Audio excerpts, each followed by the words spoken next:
बोलो बोलो देवघर वाले बाबा की।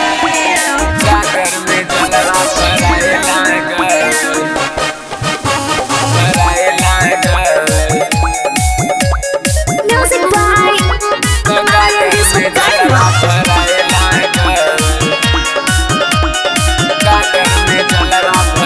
भोले बाबा को जलवा चढ़ाया हूँ, सुल्तानगंज से चल के मैं आया हूँ।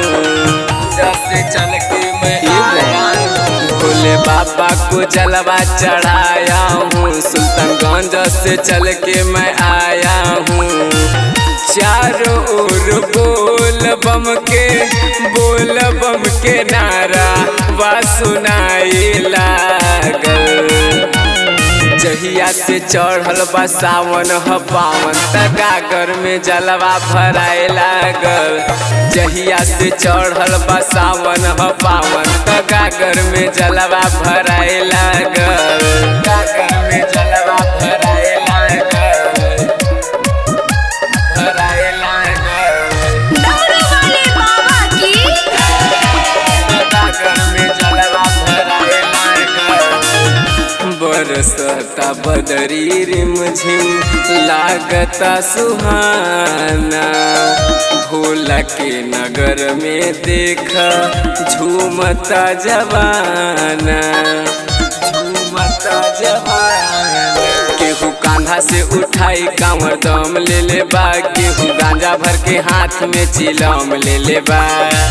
सब भगतन के बाते एक ही ठिकाना बाबू झाए लागल।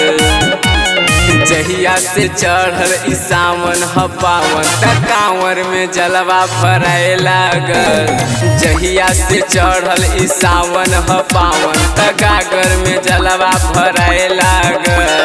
गागर में जलवा भराए लागल, भराए लागल। बोलो बोलो देवघर वाले बाबा की।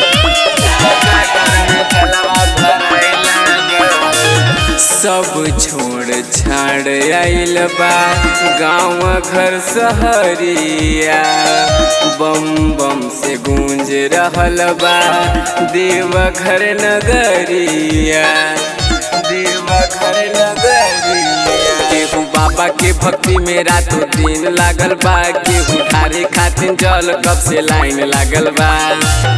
विमल बेदर्दी मनोज भोला जी के महिमा देख गाए लागल।